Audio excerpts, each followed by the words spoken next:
Dios les bendiga, amados hermanos. En esta mañana les saluda su amigo y hermano Edgar Lagos para invitarles a que juntos adoremos al Señor a través de una enseñanza muy preciosa que traemos en esta mañana. Vamos a pedir la dirección del Padre, Hijo y Espíritu Santo, que Él nos sea dirigiendo en esta hora y sea tocando nuestros corazones. Cierre sus ojos y oramos. Padre que estás en gloria, te adoramos, bendecimos tu nombre, te damos gracias, Señor, por este momento maravilloso que tú nos regalas de poder estar ante tu presencia, Señor, para traer esta enseñanza preciosa que tú nos has regalado, Señor. Padre, yo te pido que tú prepares el corazón de cada hermano, cada persona que va a escuchar esta clase, Señor, y prepares el terreno, Padre. Te pido también que tú seas conmigo, Señor, usándome como un vaso útil en tus manos, para la gloria y la honra de tu nombre. En el nombre de Jesús te damos gracias, Señor. Amén y amén. Hoy, hermanos del tabernáculo, les saludamos en el nombre del Señor. Queremos que usted se sienta cómodo en esta hora de domingo.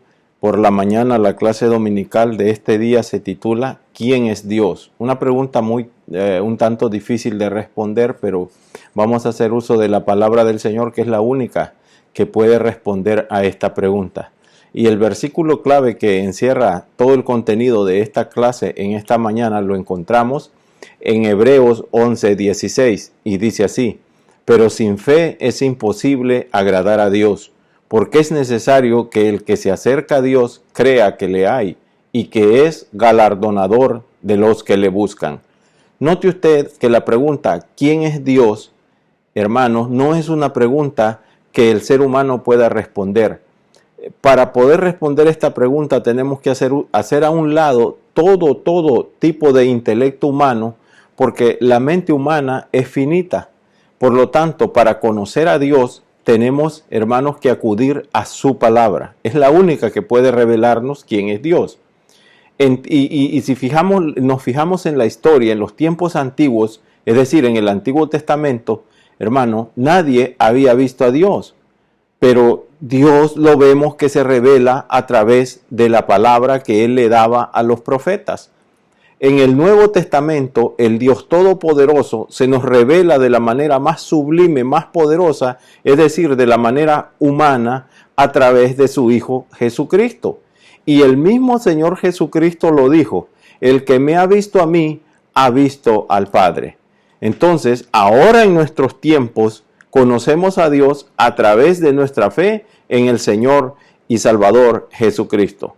No lo vemos con nuestros ojos humanos, obvio, pero sí podemos ver la obra de sus manos.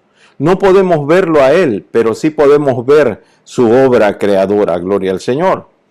Y la obra creadora de Dios, hermano, es la que nos habla de su poder, de su majestad. Pero también podemos ver, hermanos, el amor que Él tiene por el ser humano, que Él mismo creó por nosotros.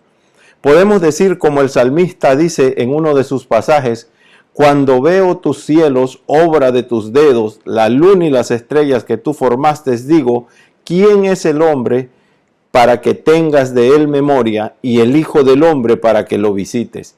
Podemos nosotros decir esas palabras porque sabemos y vemos la obra creadora de Dios que nos recuerda quién es Dios. Entonces podemos responder a esa pregunta diciendo lo que la Biblia nos dice: que Dios no es un simple poder o el que habita en las alturas como muchos lo conocen. Para nosotros los creyentes, los cristianos, Dios es real porque Él habita en nosotros, en medio de nosotros y dentro de nosotros. ¿Cuántos dicen amén? Ahora, en primer lugar, hermanos, ¿quién es Dios? Dios se revela en la creación. Vamos a ver al Dios, el creador, en Génesis 1:1. Ahí observamos cómo Dios creó todo. En el principio creó, dice la Biblia, Génesis 1. En el principio creó Dios los cielos y la tierra estaba desordenada y vacía. Y dice, y las tinieblas estaban sobre la faz del abismo, y el Espíritu de Dios se movía sobre la faz de las aguas.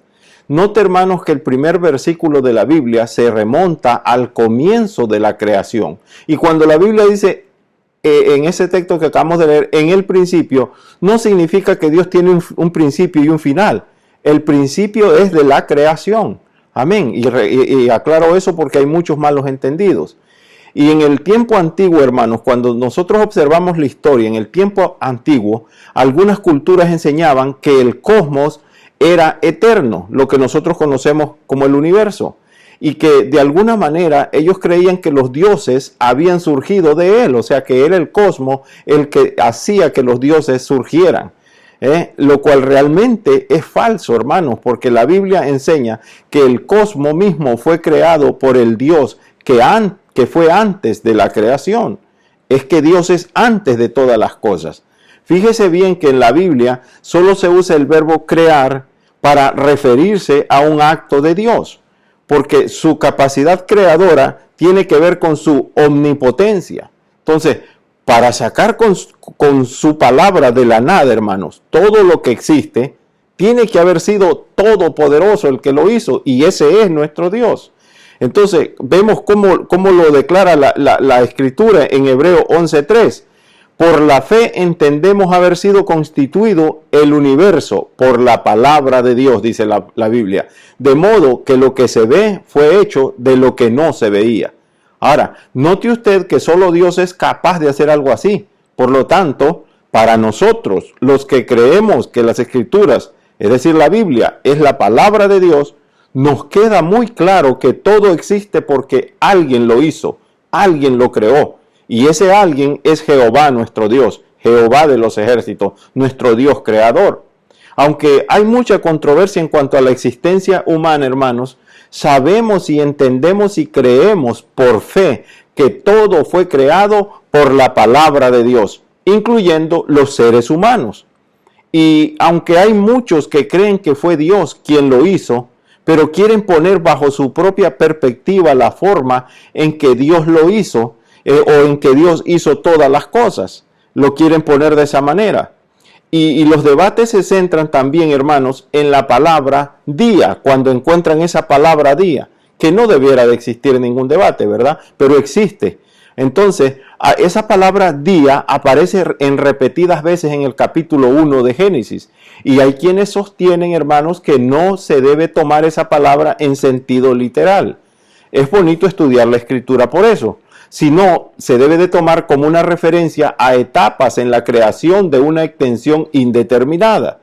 Y aunque es cierto que el término hebreo que nosotros conocemos y que es traducido como día, puede aludir, hermanos, a un periodo prolongado de tiempo, como en el caso cuando vemos en la Biblia el día del Señor. Se refiere a un tiempo prolongado en el día del Señor. Ahora, el uso normal tiene que ver con un periodo real de 24 horas. ¿Por qué le digo esto? Lo vamos a aclarar con la Escritura. Porque Génesis 1 no nos da razón alguna, hermanos, para creer que el uso de esta palabra día se refiere ahí a otra cosa que no sea un periodo real de 24 horas como lo conocemos hoy. Ahora, observe también que se repite la expresión, y esto es bueno que usted lo entienda, para que no haya confusión con las falsas enseñanzas que hay allá afuera, para que no haya confusión. En la Biblia también encontramos la expresión, y fue la tarde y la mañana. Mañana y tarde es un día, obviamente, ¿verdad que sí? Y lo está diciendo la Escritura. Y fue la tarde y fue la mañana, o sea, un día. Encontramos también en Éxodo capítulo 20, versículos 8 creo, encontramos ahí el mandamiento que Dios le da al pueblo de Israel. Él le dice, acuérdate del día de reposo para santificarlo. Hermanos, esto está relacionado con la creencia de que Dios creó el universo en 6 días reales y descansó el séptimo día. Eso es lo que la Biblia nos enseña. ¿Qué les quiero decir con esto? Que en última instancia, hermanos, aceptar el relato bíblico de la creación es algo decididamente una cuestión de fe de cada persona, porque de la nada Dios hizo todo, creó todas las cosas por medio de su palabra creadora y todopoderosa. Que creámoslo o no, Dios lo hizo de esa manera. La Biblia lo narra, porque la Biblia nos enseña que Dios estuvo presente y activo en la creación. Entonces, esto también nos indica que su palabra es todopoderosa. Ahora, cuando Él habla las cosas que van a suceder, suceden. Cuando Dios habla, las cosas suceden. Cuando Dios habla su palabra, las cosas van a suceder. Fue así que Dios creó el universo y todas las cosas que en él hay. Entonces, el relato de la creación nos muestra con claridad que Dios tuvo un plan y propósitos cuando creó. Fíjese usted, la creación no es el resultado de algo hecho al azar, como creen muchos, que se produjo paulatinamente durante millones de años, como hay algunas enseñanzas que podemos observar, especialmente en las televisiones, que millones de años fue que se produjo así la creación. No es eso. El Señor creó el universo y todo lo que en él hay. ¿Para qué lo hizo? Para su propia complacencia. Lo dice la Escritura en Apocalipsis 4:11. Dice, Señor, digno eres de recibir la gloria. ¿Cuántos lo han leído? De recibir la gloria y la honra y el poder, porque tú creaste todas las cosas y por tu voluntad existen y fueron creadas. Por tu voluntad, o sea, por la propia complacencia de Dios creó todas las cosas. Nadie le exigió, nadie se lo pidió, porque nadie es antes que Dios. Luego dice también la Biblia que creó a la humanidad para su gloria. Hermano, la Biblia es bien clara y deberíamos de nosotros entenderla, comprenderla, analizarla y aprovechar de las enseñanzas que la palabra de Dios nos da. Dice que creó a la humanidad para su gloria. Isaías 43, todos los llamados de mi nombre, para gloria mía, los he creado, los formé y los hice.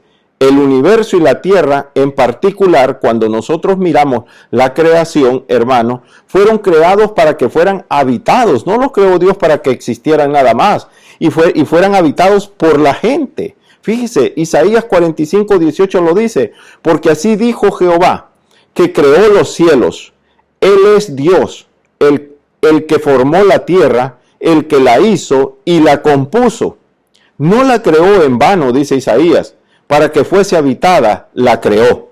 Y él cierra con broche de oro diciendo, yo soy Jehová y no hay otro. Hermano, queda bien claro, la Escritura no hay por dónde perderse.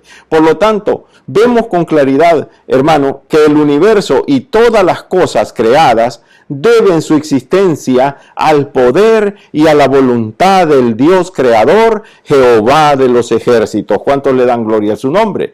Ahora, para que Dios hubiera creado todo eso, es importante también que nosotros conozcamos los atributos de Dios. Y hay un salmo que declara, es en parte, porque son muchos los salmos donde declaran los atributos de Dios. Pero vea usted lo que dice acerca del Salmo 19, 1 y 4, que es muy precioso ese versículo, ese salmo. Dice, los cielos cuentan la gloria de Dios, y el firmamento anuncia la obra de sus manos. Un día emite palabra a otro día, y una noche a otra noche declaran sabiduría. Hermanos, note que aquí, hermanos, se destaca en los himnos de alabanza la descripción de la naturaleza y también de las cualidades de Dios. A veces cuando leemos los salmos creemos que solamente son salterios, que son cantos, que son alabanzas. Pero hay declaraciones interesantes en cuanto a la creación, porque en esos salmos encontramos, hermanos, que ellos describen la naturaleza y las cualidades del Señor. Fíjese usted, ya sea en el testimonio acerca de Dios o en plegarias dirigidas al Señor, pero ahí hay una declaración. Fíjese que los salmos recalcan tres grupos de sus atributos, que son los atributos de Dios. Quizás usted no lo ha oído de la manera que yo se los voy a decir en esta mañana, porque los tiene que estudiar usted de una manera más profunda. Fíjese, primero anuncia su infinidad, su justicia y su bondad. En cuanto a su infinidad, todas sus obras en los cielos, en la tierra y en el mar enumeran que Él es Dios omnipotente, omnisciente y omnipresente. ¿Por qué se lo digo? Por ejemplo, en el Salmo 139 enseña que Él lo sabe todo. ¿Cómo dice ese Salmo en alguno de los versículos? Todos mis caminos te son conocidos, pues aún no está la palabra en mi lengua, y he aquí, oh Jehová, tú la sabes toda. Luego los siguientes versículos declaran que Él es todopoderoso, porque tú formaste mis entrañas, maravillosas son tus obras. dice la palabra misma de Dios, declarando la omnipotencia, la omnisciencia de Dios. Ahora bien, pero también podemos ver que la Biblia enseña que Él está en todas partes, como dice el salmista también. Y le digo de los salmos porque a veces creemos que no hay enseñanza, que no hay doctrina en los salmos. Sí la hay en toda la Biblia. Gloria al Señor. Fíjense cómo dice el versículo, el salmo ahí, acerca de que Dios, Él está en todas partes, omnipresente. ¿A dónde me iré de tu espíritu? Dice la pregunta, ¿a dónde me iré de tu espíritu? Si subiere a los cielos, allí estás tú. Y si en el Seol hiciere mi estrado, he aquí, allí tú estás. Entonces, podemos observar, hermanos, a través de la Biblia, que quién es nuestro Dios, hermano, y responder a esa pregunta y decir, Dios es nuestro creador. Por eso creemos que aunque el templo de Dios es en el cielo mismo, lo podemos ver con su pueblo durante el peregrinaje del pueblo de Israel por el desierto cuando iban rumbo a la tierra prometida. Aunque Dios habita en el cielo, Él también puede habitar con nosotros aquí en la tierra. Lo vimos caminando de día con una columna con una nube y de noche con una columna de fuego dirigiendo al pueblo de Israel hacia la tierra prometida. Pero también lo vemos con su pueblo en el monte Sinaí. Lo vemos en Jerusalén, o lo vemos en cada creyente, con el creyente de manera individual, porque Él habita en nosotros. Él tiene el poder de estar en el cielo y de estar conmigo y con usted a través de estos medios en este mismo instante. Él puede estar tocando corazones de personas en este momento a través de esta enseñanza. Ese es el Dios que nosotros conocemos y al cual nosotros adoramos. Porque, hermanos, Dios siempre quiere tener una relación con su creación. Note que el sublime propósito de la naturaleza es revelar la grandeza de su creador. ¿Cuántos le dan gloria a Dios? Ese es el propósito de la naturaleza, revelar la grandeza de su creador. Observe usted la declaración que hace el salmista cuando dice, los cielos cuentan la gloria de Dios. ¿Quiénes cuentan la gloria de Dios? No lo hace un ser humano, lo hacen los cielos. Los cielos cuentan la gloria de Dios y el firmamento anuncia la obra de sus manos. Hermano, cuando le hacemos un análisis a los salmos, nos damos cuenta que sus compositores, hermanos, consideraban la naturaleza como una manifestación de la presencia divina. Y ellos dicen a través de muchos salmos que la tierra es el estrado de los pies del Señor, que las nubes al juntarse son las cortinas de las tiendas de Jehová, que los truenos son la voz de Dios sobre las aguas, que los relámpagos son saetas del Altísimo. En otras palabras, hermanos, Dios está muy elevado por encima de la naturaleza, pero echa mano de ella para manifestar su presencia y su poder en medio de nosotros. Imagínese usted que aún los animales silvestres pertenecen a Dios y son objeto de su tierno interés. Él dice, mía es toda bestia del bosque, conozco a todas las aves de los montes y todo lo que se mueve en los campos me pertenece. Gloria al Señor, eso es nuestro Dios. Pero también el salmista señala el rol de Dios en la naturaleza, porque Él tiene un rol en la naturaleza. Y dice el salmista que Él dice, Él es quien cubre de nubes los cielos. Imagínese usted, cuando usted mira los cielos que se cubren de nubes, sepa que ese es el rol de Dios, trabajar en ese sentido. Él es quien cubre de nubes los cielos, el que prepara la lluvia para la tierra, el que hace a los montes producir hierba, el que le da a la bestia su mantenimiento y a los hijos de los cuervos que claman, dice la Biblia. ¿Qué poder más grande el de nuestro Dios? ¿Por qué tenemos que dudar de quién es nuestro Dios? Ese es nuestro Dios al cual nosotros adoramos y servimos. Hermano, esto nos enseña también que la creación existe para el bienestar del hombre y para estimularle al hombre a alabar a su creador. Sin embargo, hermano, los cielos y la tierra no son eternos. Esos que vemos no son eternos. Algún día perecerán, mas Dios permanecerá para siempre, dice su palabra, gloria al Señor. Ahora bien, note que Dios también es juez del bien y del mal, declarando de quién es Dios, el juez del bien y del mal en segundo lugar. Ahora, para esto hay que observar el mal camino y el buen camino. Efesios 4, 17 y 18 nos relatan cuál es el mal camino. Dice, esto pues digo y requiero en el Señor, que ya no andéis como los gentiles que andan en la vanidad de su mente, teniendo el entendimiento entenebrecido, ajenos de la vida de Dios, por la ignorancia que hay en ellos, hermanos, por la dureza de su corazón, las cuales después que perdieron toda sensibilidad se entregaron a la lascivia para cometer con altivez, con avidez, toda clase de impureza. Eso es, hermano, la práctica del mal camino. Pero cuando seguimos a Jesús, el resultado debe ser un cambio en nuestra manera de vivir. Antes de acudir a Cristo, hermanos, el estilo de vida del pecador estaba marcado por tinieblas espirituales y por la depravación moral. Eso éramos antes algunos de nosotros, lo dice el apóstol Pablo. Ahora, yo les quiero recordar en esta mañana a todos los creyentes en Cristo que cuando conocieron a Cristo fueron llamados a abandonar sus antiguos estilos de vida para adoptar otro estilo de vida que reflejara la justicia y la santidad de Dios. Ya no podemos nosotros permanecer en esos caminos. La palabra de Dios ordena a los creyentes que se despojen del viejo hombre y se vistan del nuevo hombre. Ahora, ¿qué significa esto de despojarse del viejo hombre y de vestirse del nuevo hombre? Ahora, note que por la gracia de Dios, un inconverso se puede convertir en una nueva criatura. ¿Cuántos dicen amén? Eso es así. En nuestros días, cualquier persona que decida entregar su vida a Cristo deja de ser lo que es y se convierte en una nueva criatura. Espero que algunos estén oyendo esto y estén tomando la decisión. Dios ha provisto, hermano, el medio. Ese es el medio necesario. ¿Y cuál es el medio necesario? La fe en Cristo Jesús. ¿Para qué es ese medio? Para transformar a la persona, hermano, de su mal camino.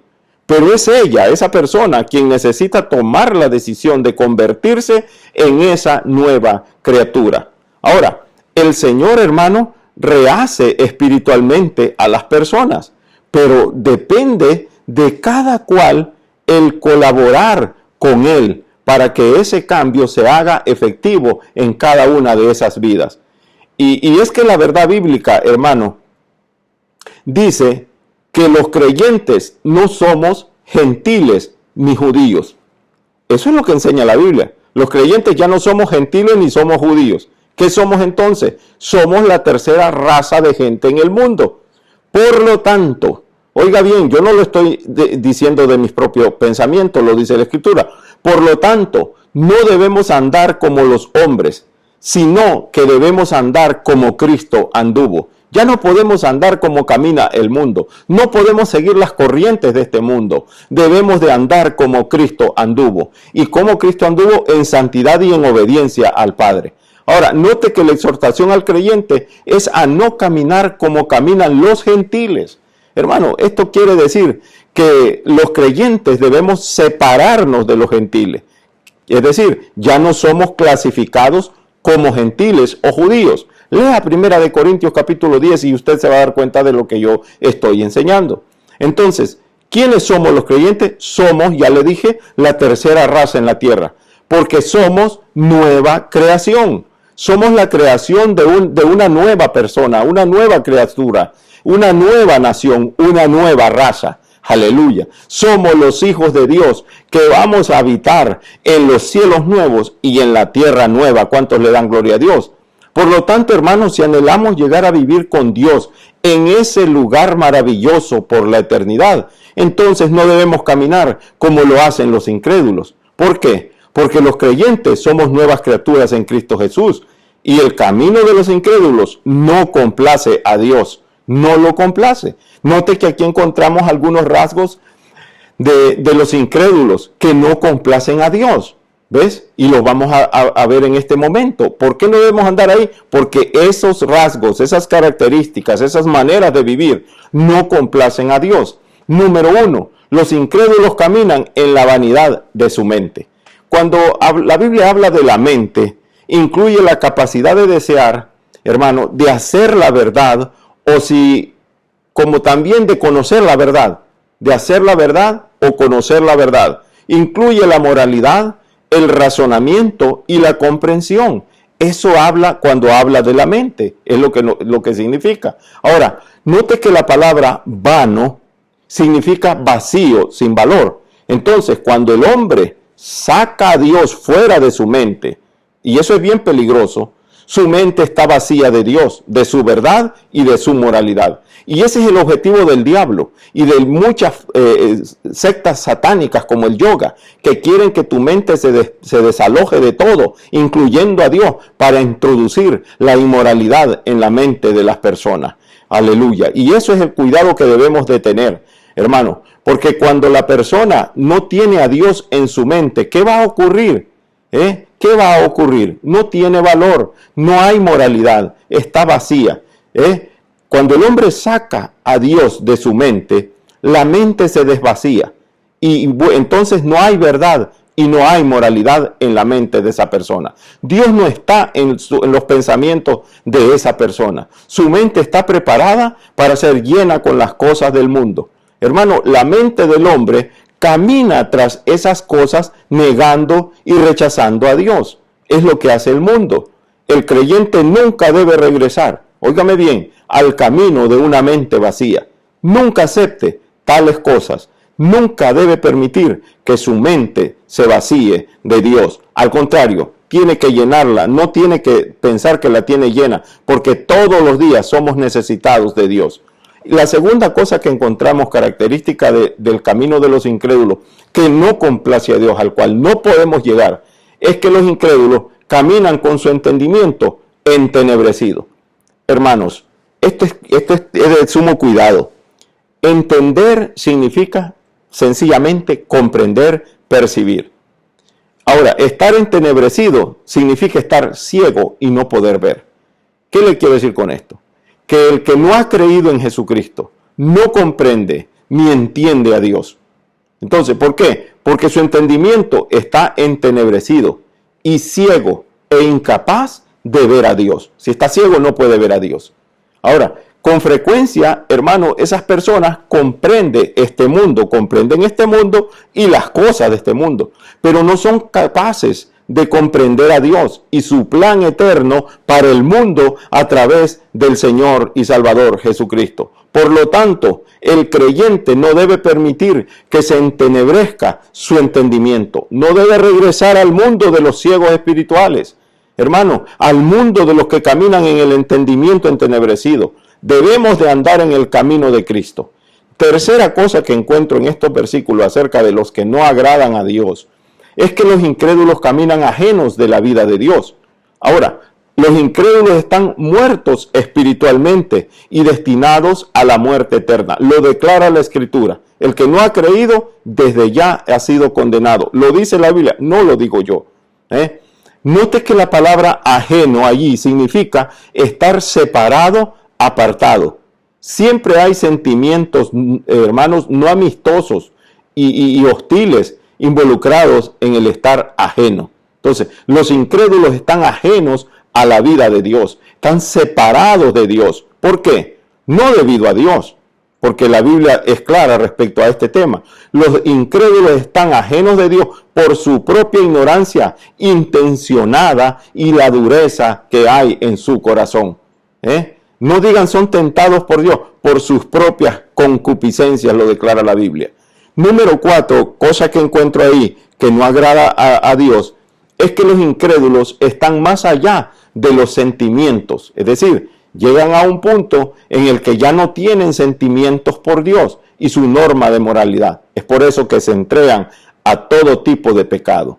Y la quinta cosa que encuentro ahí es que los incrédulos se entregan a la lascivia, o sea, a toda forma de vida sensual, desorganizada, desordenada, desagradable ante los ojos de Dios. Entonces el llamado es urgente, hermanos, para los creyentes. No debemos involucrarnos en ninguna cosa que huela pecado al mundo, porque desagradamos a nuestro Dios. Dice la Biblia que el que ama a Dios es enemigo del mundo, pero el que ama las cosas del mundo se constituye en enemigo de Dios. No podemos tomar ese riesgo porque estaríamos condenándonos nosotros mismos a la eternidad mortal.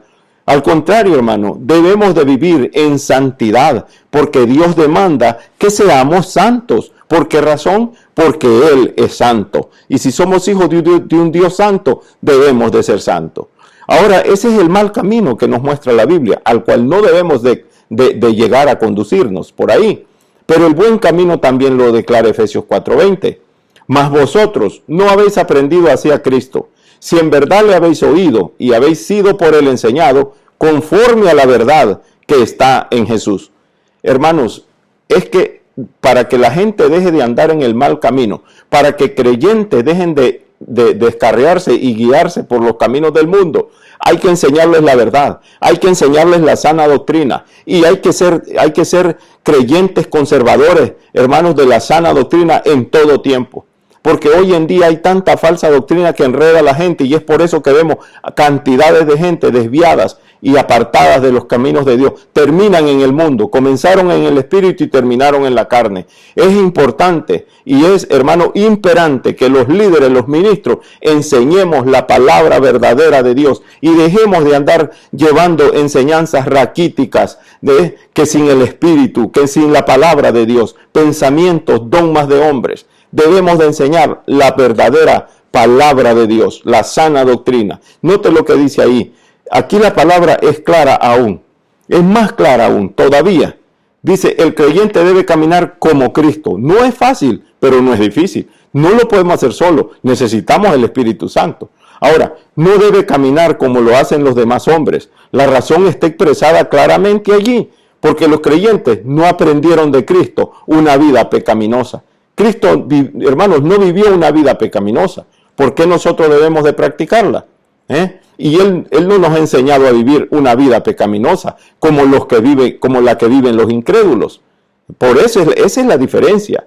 Entonces, déjeme decirle, hermano, que si una persona ha oído a Cristo y ha recibido las enseñanzas de Cristo, entonces ha oído y ha recibido las enseñanzas de la verdad. Jesús me dijo a mí un día, cuando yo lo recibí y recibí el ministerio de la enseñanza que Él me dio, Él me dijo a mí, enséñale las cosas que yo te he enseñado. Y esas son las cosas que yo enseño cada vez que me da la oportunidad el Señor de enseñar. Las cosas que Dios me ha enseñado a través de la palabra del Señor.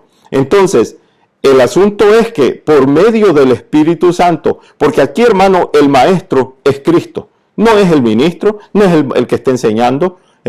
El asunto es que por medio del Espíritu Santo, Cristo utiliza la voz de los ministros para enseñar a las personas cómo deben de vivir. Si una persona realmente, hermano, ha oído a Cristo y ha oído hablarle a su corazón, entonces lo que oyó no fue el tipo de vida que viven los incrédulos. ¿Ves?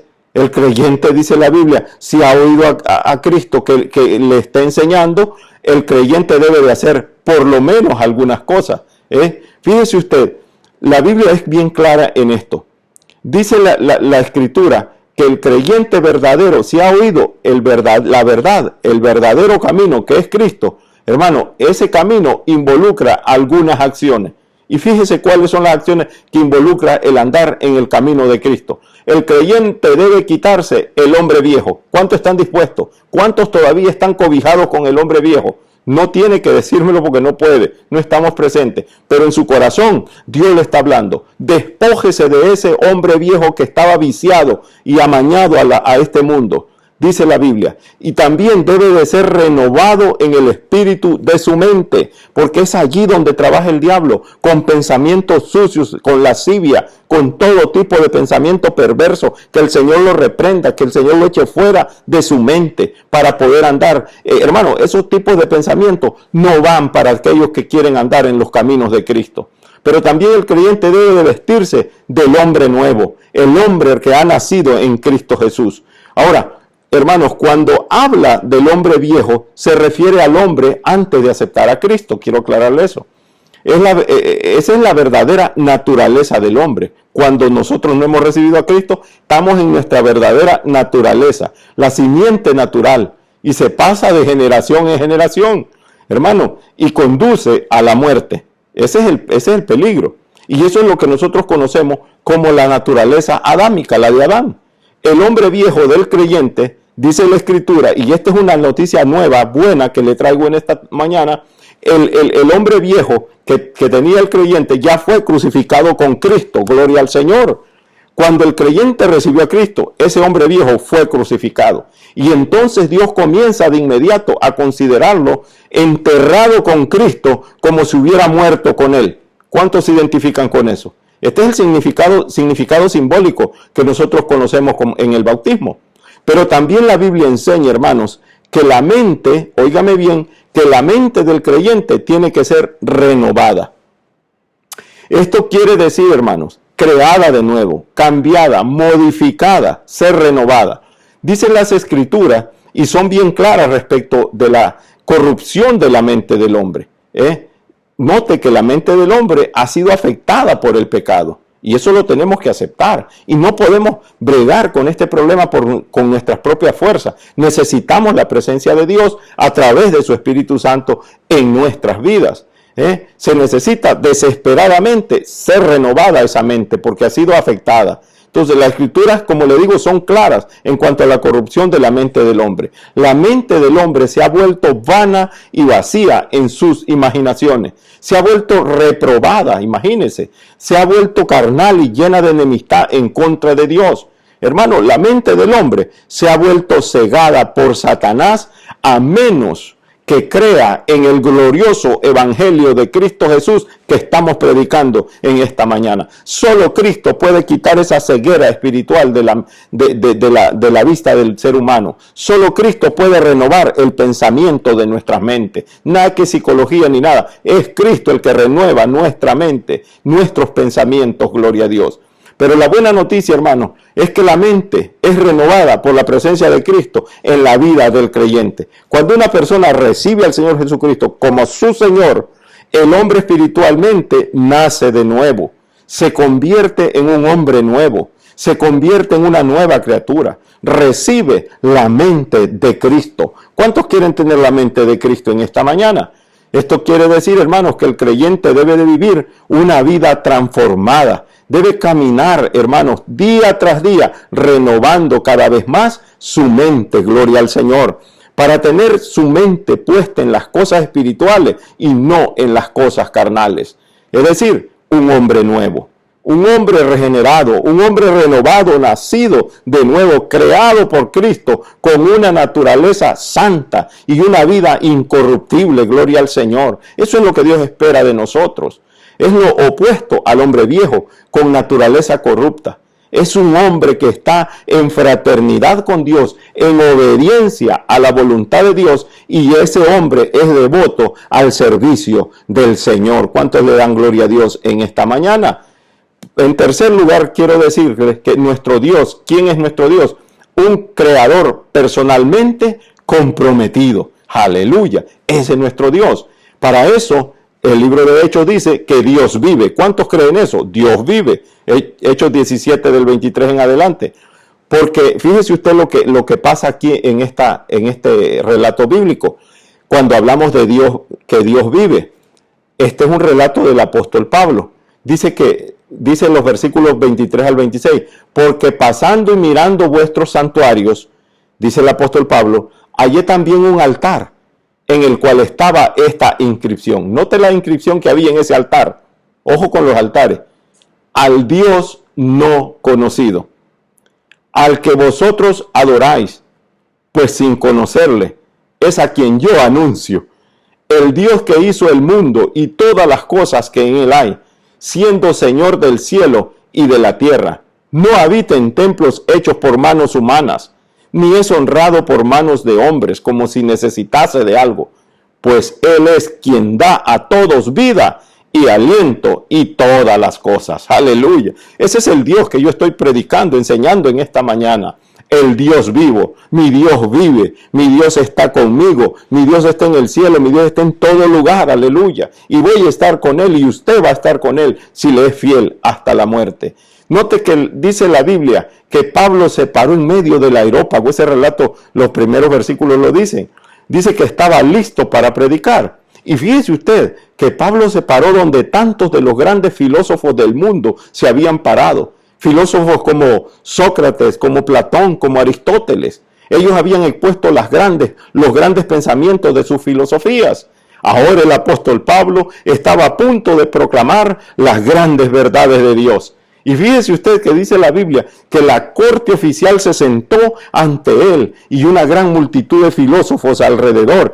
Habían poetas y interesados y ciudadanos lo rodearon al apóstol Pablo en ese lugar. Es que cuando camina la presencia de Dios con el ministro, con el maestro, con el predicador, con cualquier creyente, hermano, lo van a seguir las personas. Aleluya.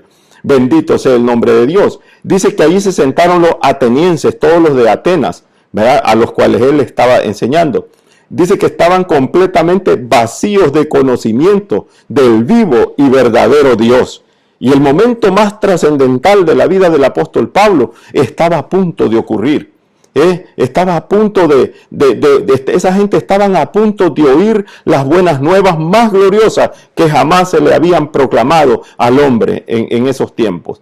Que Dios se reveló y se dio a conocer al hombre. Envió a su Hijo, el Señor Jesucristo, para salvar al mundo del pecado, de la muerte y del juicio. Hermano, Dios estaba profundamente preocupado por el bienestar del hombre. Dios estaba siendo buscado por los hombres en ese lugar donde estaba el apóstol Pablo. Ahora, note las palabras que el apóstol Pablo usa. ¿Por qué le digo eso? Ustedes son muy supersticiosos. Eso le dijo el apóstol Pablo, es decir, muy religiosos. El hecho de que el hombre es religioso y supersticioso revela que está buscando a Dios.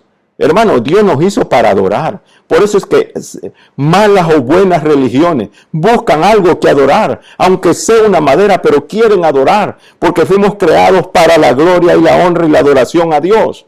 Y Pablo estaba ahí para revelarles que la adoración que estaban haciendo era vana. Pero sí, ellos estaban buscando a Dios de alguna manera. Los hombres adoran porque buscan a Dios. Sus corazones están inquietos buscando la paz y la vida con Dios. Están hambrientos buscando tener el cuidado y la provisión de Dios, pero también están temerosos buscando la protección de Dios.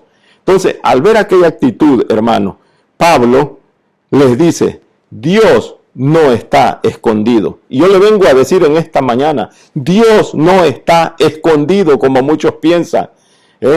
Como Pablo había caminado, hermano, a través de la gran ciudad de Atenas, había leído muchas de las inscripciones escritas en los monumentos y en los ídolos que tenía el pueblo ahí. Y una en particular había acaparado su atención, el altar que decía, al Dios no conocido. Note que la palabra devociones ahí denota los objetos del culto, tales como los ídolos, altares, imágenes. Entonces, las personas, hermanos, reconocieron que había un Dios. Note usted que había un Dios desconocido, un Dios desconocido, y lo adoraban, pero no lo conocían. Ninguno de los dioses, hermano, de que ellos habían creado, satisfacían a las personas. Sus vidas y sus religiones estaban aún vacías y deseaban algo. Entonces, la inquietud, hermano, el hambre y el miedo estaban aún en sus corazones y mentes, especialmente en los momentos de soledad. Hermano, fíjese bien, ninguna de las religiones o de los dioses creados por las imaginaciones del hombre pudieron satisfacer ni les proveyeron de las necesidades. Todo lo que podían hacer era adorar a un Dios no conocido. Aleluya. Entonces, a pesar de que no sabían nada, pero lo adoraban. Así adoran a ciegas mucha gente en nuestros días. Aleluya. Ahora, note lo que Pablo hizo, lo que quiero hacer y estoy haciendo esta mañana y lo que debemos hacer todos los ministros se nos presente la oportunidad de hablarle al mundo. Note lo que Pablo hizo. Él les declaró que conocía al Dios no conocido. Yo te vengo a decir, yo conozco al Dios que tú desconoces. Él conocía personalmente, Pablo lo conocía, hermano, personalmente, y era a él a quien Pablo anunciaba. Pablo también les dice que Dios es el creador, Hermano, declaró Pablo ahí algunos puntos significativos acerca del Dios, el Creador, al cual él les estaba diciendo. Qué noticia la que recibieron los atenienses y todos los filósofos después de tener un altar donde decían al Dios no conocido: yo conozco al Dios que ustedes desconocen. Aleluya. Hermano, en primer lugar, Dios hizo al mundo, le dice el apóstol Pablo, y todas las cosas que en él están, es decir, el cosmos y el universo completo. Solo hay un Dios, el cual es supremo, porque hizo todas esas cosas. Ahora, note la razón. Si hay un solo Dios supremo, entonces no hay más dioses. Todos los otros dioses son falsos. Son solo la creación de la mente humana y el objeto del deseo del hombre. Porque hay un solo Dios. Jehová de los ejércitos es su nombre. Y es a él a quien adoramos y servimos, al igual que lo hacía el apóstol Pablo en aquellos tiempos. ¿Cuántos le dan gloria al Señor? Número 2, dice Pablo, Dios es el Señor del cielo y de la tierra. Él es el maestro, gobernante sobre todo. A él es a quien todos los hombres le deben lealtad y adoración. El ser humano no debe de inclinarse ni de servir a otros dioses. Hay un solo Dios supremo, Jehová nuestro Dios. Tercer objeto que encontramos ahí. Dios es el creador, no lo creado. Dios es el creador, no lo creado.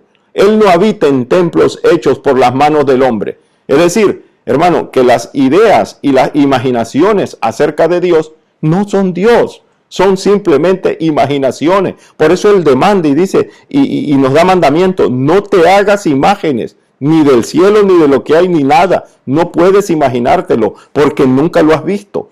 El hombre no puede crear a Dios a partir de su mente. Los templos que el hombre edifica para contener la presencia de Dios, en realidad no pueden contenerla. Dios está por encima de los cielos. Él es el creador del cielo y de la tierra, lo declara la Escritura. Ahora, note que los hombres generalmente adoran lo que ellos han hecho con sus propias manos y mentes. Puede ser una religión hecha por los hombres o alguna cosa hecha por los hombres en el mundo. Cualquier cosa que sea es falsa, no es verdadera. Es solo la creación misma del hombre y no le puede hacer ningún bien más allá de este mundo. Hay un solo Dios y Él es el creador del hombre, hermano, no el creado. Aleluya. Cuarta cosa que encuentro ahí es que Dios, dice el apóstol Pablo, es el suficiente. No necesita nada. Los hombres, hermano, pueden pensar que Dios necesita sus vidas. Dios necesita su adoración, sus ofrendas, su servicio. Pero Dios no necesita a los hombres.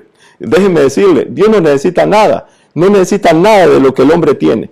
El hombre no puede ayudar a Dios. Hermano, el asunto es chocante a la mente del hombre.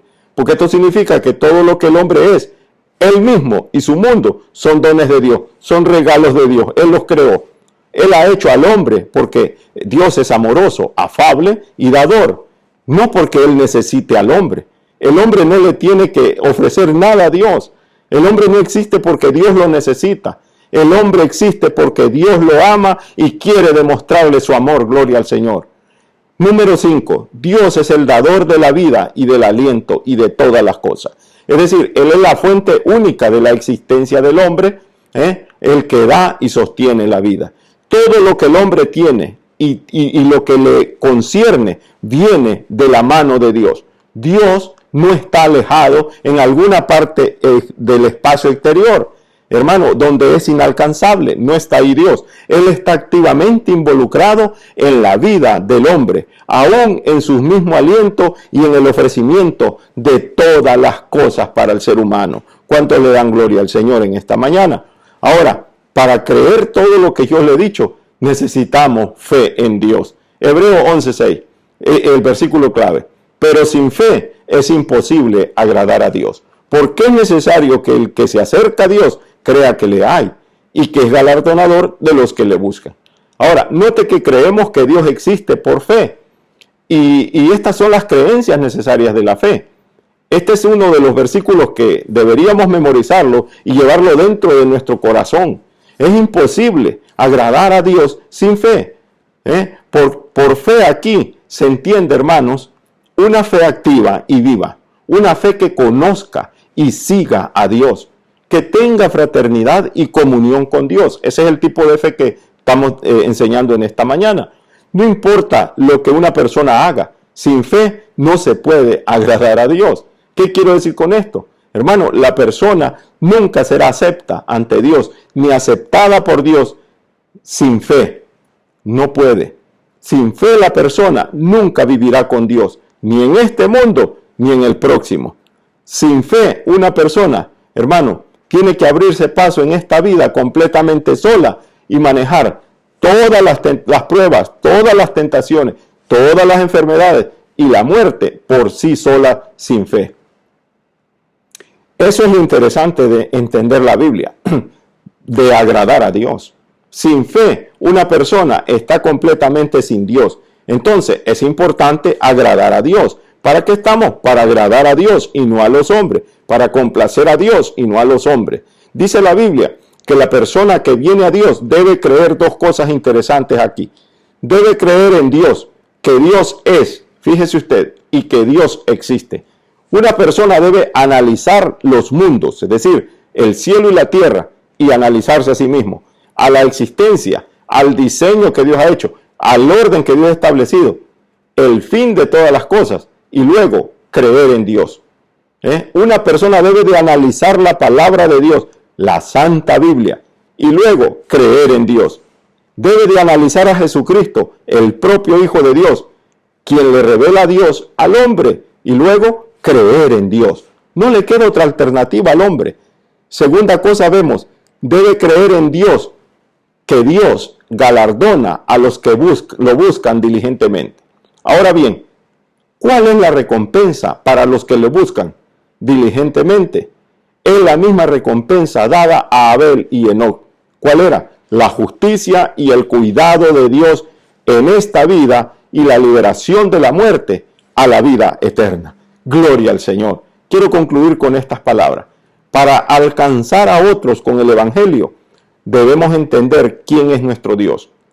Él es creador de todas las cosas, un juez misericordioso y justo, y está plenamente involucrado con su creación, tanto que hizo posible la salvación y la vida eterna a través de su Hijo Jesucristo a toda la humanidad.